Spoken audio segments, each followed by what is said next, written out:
everybody, and welcome to the Game Forum. This week I'm going to be looking at the new update to Crossout, the Amusement Park expansion and Battle Pass. Typically the Battle Passes from Crossout have always been focused on adding in new armor, weapons, and cabin pieces, as well as some new tags and paints. This time they're doing something completely different. They're giving you the ability to customize the space outside of your garage, your testing grounds.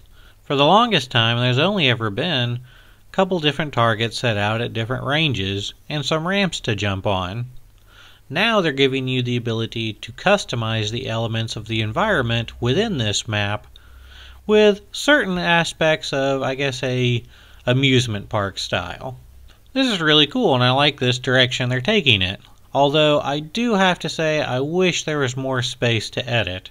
It's very limited and gives you a really small area to work in inside the entire map.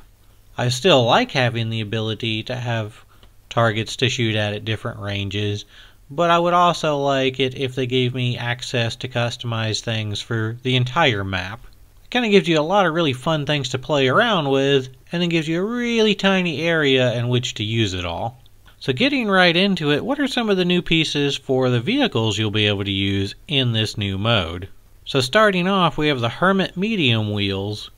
And essentially, the faster you go with this, the more resistance it gives you toward just about everything after you get going above 70 miles an hour. One part that I'm especially excited to see in here is the Nest. It's a vertical rocket launcher system that fires 6 homing rockets. This is really cool, and a lot of people have used some of the other missile launchers and rocket launchers and angled them to be vertical. It hasn't been the most efficient use of space, since you have to continuously build things around and doesn't really give you the look you want.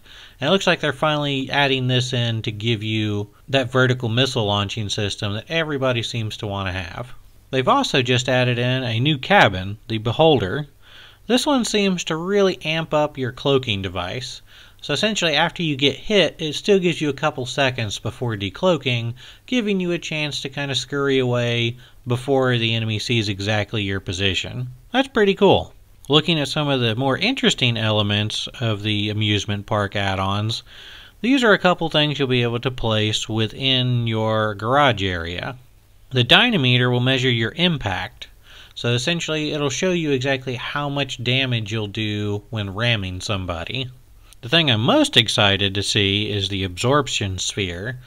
Essentially, it's a sphere in the middle of a detection device, and it registers how much damage your weapons do. This can be really helpful, and I will definitely play the Battle Pass just to get this one part. I do appreciate some of the other things they've added in as well, like some of the vehicles on tracks to go back and forth like shooting targets, as well as the Ferris wheel target. I think that's pretty cool too.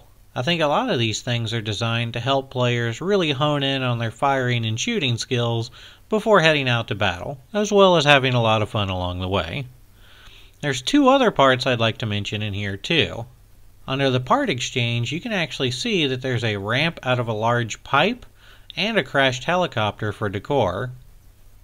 So make sure to check those out too. Overall, I like to see Crossout trying new things. I think this will be really fun. My only complaint is the area to customize everything is still really small, but I'm sure they'll end up expanding it later. But for right now, it's still pretty cramped, especially for everything I want to do. So tell me about your ideas for this new expansion in the comments down below. And until next time, don't forget to like, share, and subscribe.